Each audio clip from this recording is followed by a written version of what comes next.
ठाण्यातल्या खड्ड्यांच्या मुद्द्यावरनं मनसैनिक आक्रमक. सार्वजनिक बांधकाम विभागाच्या अधिकाऱ्यांना विचारला जाब. खड्ड्यांवरून मनसेचा अधिकाऱ्यांना अल्टिमेटम. उपमुख्यमंत्री एकनाथ शिंदेंनी बोलावली तातडीची बैठक. मुक्तागिरी बंगल्यावर रात्री 9 वाजता बैठक. आगामी निवडणुकांच्या अनुषंगानं बैठकीला महत्त्व.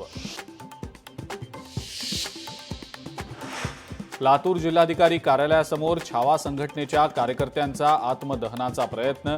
विजय घाडगे पाटील यांना झालेल्या मारहाण प्रकरणी कार्यकर्ते आक्रमक. पोलिसांच्या मध्यस्थीमुळे मोठा अनर्थ टळला. हरियाणामधल्या मल्टी मार्केटिंग फर्मशी संबंधित फसवणूक प्रकरणी अभिनेता श्रेयस तळपदेला दिलासा.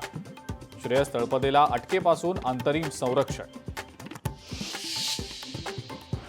सोलापूरमध्ये कृषी मंत्री माणिकराव कोकाटे यांच्या विरोधात प्रहार संघटना आक्रमक.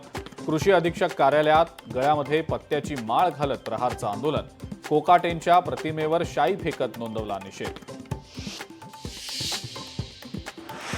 सिंधुदुर्ग आणि कोल्हापूर या जिल्ह्यांना जोडणारा घोडगे सोनवणे घाट लवकरच मार्गी लागणार. आमदार निलेश राणेंची माहिती. नाशिकमधला जुना वाडा कोसळला. चौक मंडई परिसरात वाडा कोसळला. वाहनांचं मोठं नुकसान. बचाव कार्यासाठी अग्निशमन दल घटनास्थळी दाखल.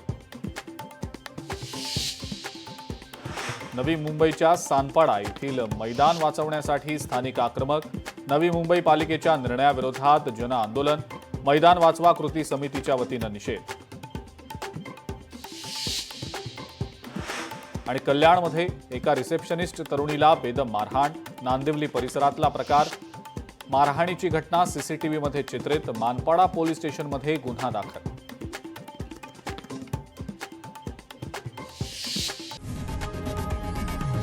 लोकशाही मराठी ऐका, पहा, जागरूक रहा.